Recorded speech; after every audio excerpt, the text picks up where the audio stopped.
ఈ నెల 10వ తేదీన గురు పౌర్ణమి సందర్భంగా railway new colony Shri Saibaba ధ్యాన మందిరంలో ప్రత్యేక కార్యక్రమాలు నిర్వహిస్తున్నట్లు ఆలయ వ్యవస్థాపక అధ్యక్షులు నూకల శేషగిరిరావు తెలిపారు.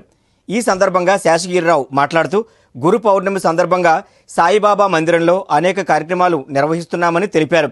ఉదయం కాగడా హారతితో పాటు ప్రత్యేక పూజలు ప్రారంభమవుతాయని, అనంతరం భక్తుల స్వహస్తాలతో క్షీరాభిషేకం, సుగంధ ద్రవ్యాలతో బాబాకు ప్రత్యేక అభిషేకాలు చేయొచ్చని శేషగిరిరావు తెలిపారు.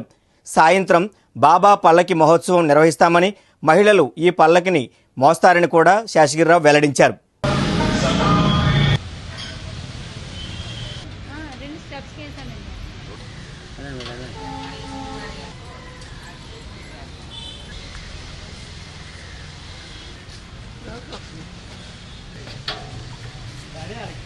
పదవ తారీఖు గురువారం గురు పౌర్ణమి సందర్భంగా సాయిబాబా మందిరంలో అనేక కార్యక్రమాలు నిర్వహించబడుతున్నాయి.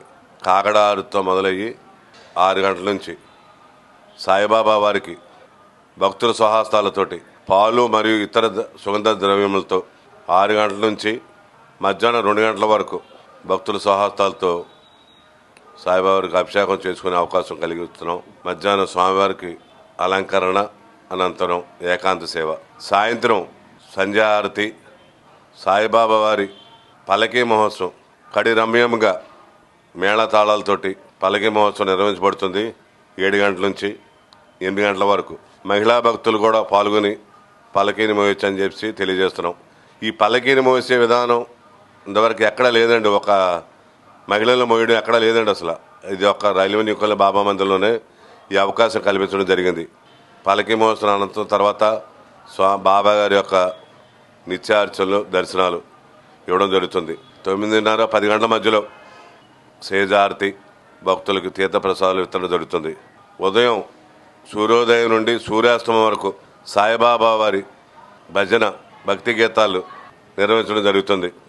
ఉదయం 10 గంటల నుంచి రాత్రి 9 గంటల వరకు నిర్విరామంగా వచ్చిన ప్రతి భక్తుడికి అన్నప్రసాదం అందజేయడం జరుగుతుంది. సుమారుగా 7,000 మందికి నుంచి 8,000 మందికి ఈ భోజనాలు ఏర్పాటు చేయడం జరిగింది.